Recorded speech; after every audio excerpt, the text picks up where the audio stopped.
Soldier denied first class, seat by woman, unaware of who's watching from behind. Sergeant Daniel Carter had been serving overseas for nearly 18 months. His return home was a much anticipated moment for both him and his family, who had been counting down the days. The decorated soldier had seen and endured more than most would in a lifetime. He had lost friends, made sacrifices, and witnessed the unimaginable.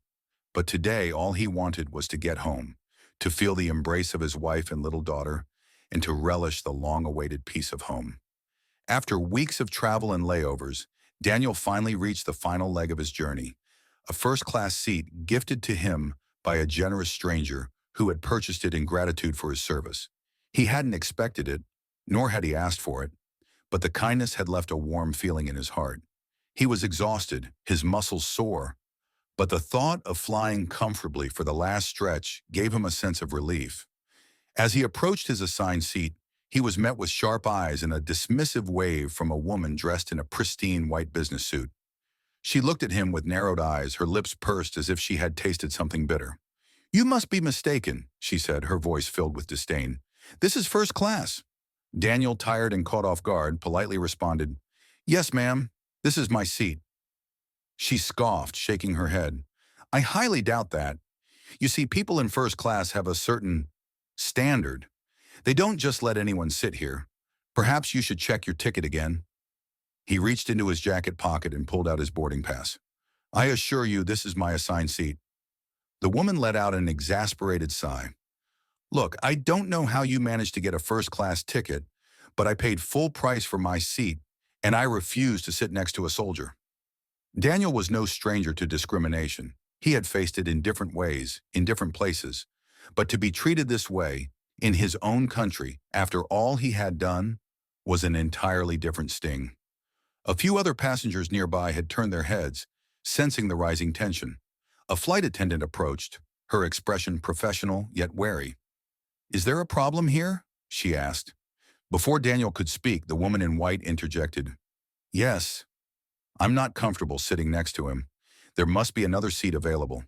The flight attendant's smile faltered. "Ma'am, Sergeant Carter has the right to sit here.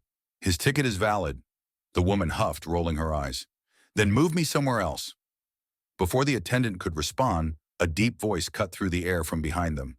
"Excuse me, but I think you owe this soldier an apology." Everyone turned, eyes widening in recognition. Standing a few rows back was an older man with silver-streaked hair, dressed in an impeccable suit. He was none other than Senator William Lancaster, a former Marine and a well-respected advocate for veterans' rights. The woman's face went pale as she realized who had been watching her tantrum. The senator stepped forward, his presence commanding the attention of everyone nearby. "Sergeant Carter has spent the last 18 months risking his life so that you could have the luxury of sitting in that very seat without fear. And this is how you repay him?" The woman stammered, trying to find her words, but the senator didn't wait for a response. Instead, he turned to the flight attendant. "If it wouldn't be too much trouble, I'd like to offer Sergeant Carter my seat. I believe his service has earned him more than a little comfort."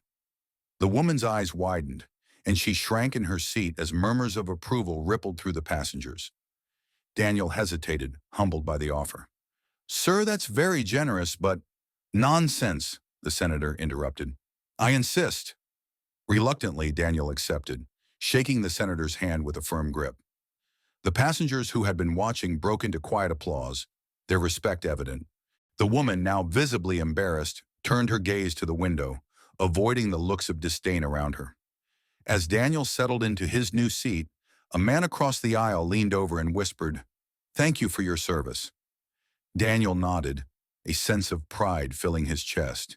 He had fought battles in the harshest of conditions, but today, for the first time in a long while, he felt truly seen. The flight took off, but the moment lingered, leaving a lasting impression on everyone who had witnessed it. And as for the woman in white, she spent the entire flight in silence, never once looking back. As the plane landed, Daniel gathered his belongings, feeling an unusual weight lift from his shoulders. The senator walked beside him as they exited, giving him a knowing nod. "You ever need anything, Sergeant Carter? You reach out to me," Lancaster said, handing him a business card. Daniel tucked the card away, grateful for the connection. Just as he stepped into the terminal, he saw his wife and daughter waiting for him, tears in their eyes. He crouched down as his little girl ran into his arms. "Daddy, you're home!" she squealed. A sense of completeness filled Daniel's heart. He kissed his wife, held his daughter tightly, and knew that no seat, no insult, no moment of disrespect could ever take away what truly mattered. And as for the woman in white, the story of her actions spread across social media, thanks to a passenger who had recorded the incident. Public backlash was swift. She issued an apology, but the damage to her reputation was done. She learned a valuable lesson that day, that respect and gratitude are not just expected but deserved by those who serve. Daniel never thought of her again. He had a family to cherish, a life to live, and the satisfaction of knowing that, despite everything, he had come home to what truly mattered.